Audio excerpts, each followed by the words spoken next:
And I'm talking here on this one, especially to the guys. You keep hearing about this gap on there. I refuse to admit that that's real because I know that we care deeply. I know these issues matter to you. I know they matter to all of us. We need to get, especially young men, out there to vote. This is not damn WWE type stuff. All right, so Vice President Harris's running mate, Tim Walz, making his pitch to the guys at the University of Wisconsin in Eau Claire yesterday. Our Fox News power rankings show that former President Trump is doing better among men now than he did in the 2020 election. He is up over 2020 by another 6 points.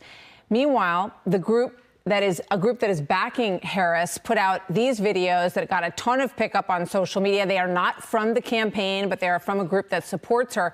And they feature actors claiming that they are, quote, man enough to support Vice President Kamala Harris. Let's watch. You think I'm afraid to rebuild a carburetor? I eat carburetors for breakfast. I ain't afraid of bears. That's what bear hugs are for. I'll tell you another thing I sure as shit am not afraid of. Women.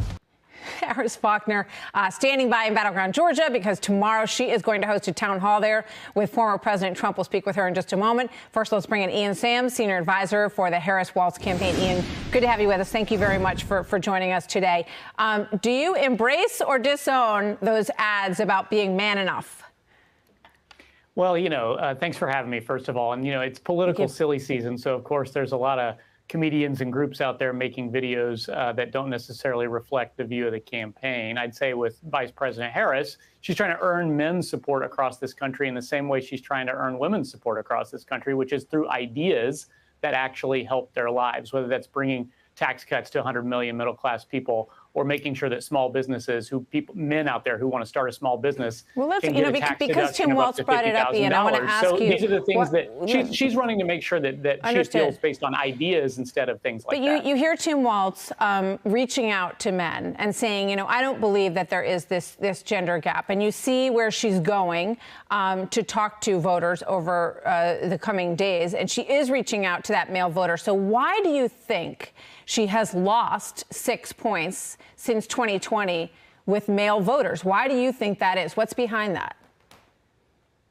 Well, I think we'll see in 3 weeks when the votes get counted what the actual gender gap split is. And I think right now you could ask the exact same question, which is why Donald Trump is losing women by exponentially more. Well, we're going to talk about that with Harris in just a minute. But my question to you is, why is the gap growing with men?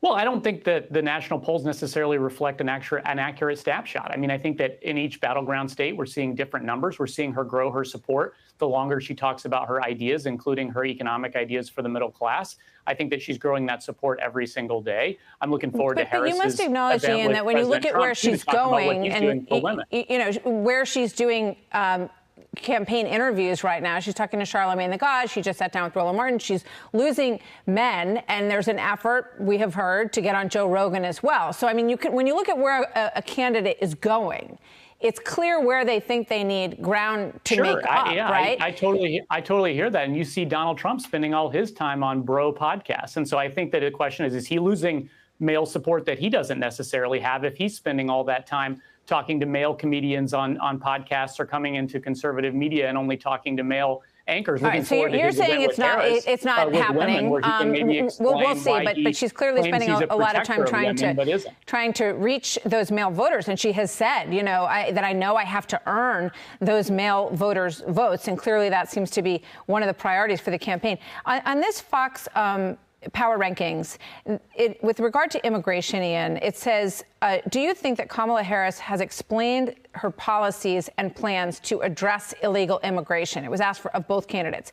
Harris, yes, 38, no, 60% say that she has not articulated her plans to address illegal immigration. So is that one of the things that she hopes to clear up with Brett tomorrow night? And does she want to stop the millions of people from coming across the border?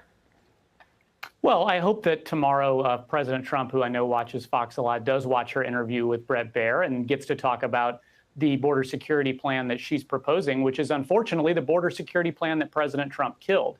was a bipartisan border bill that would have added 1,500 new border agents and helped strengthen the border and made things tougher on the border. Well, you know that there were many people, not just former President Trump, who felt that that was going to allow 5,000 people to cross the border every day before it kicked in. So a lot of people had a big problem with that, and perhaps voters had a problem with it as well. Martha, but my question to you is this. If I may, you did ask a question and said, do you think that people are able to hear Vice President Harris's border plan? I'm happy to share it. She's running on the bipartisan border bill that would add 1,500 new border agents and make the border more secure between ports of entry. But it would allow 5,000 people to cross the border every day? That was supported by conservative Republicans in the Senate who said that this was the toughest border bill in a generation. And unfortunately, President Trump didn't want to see a solution he didn't think it was tough enough. And so he blew it up. So let me ask you one more time.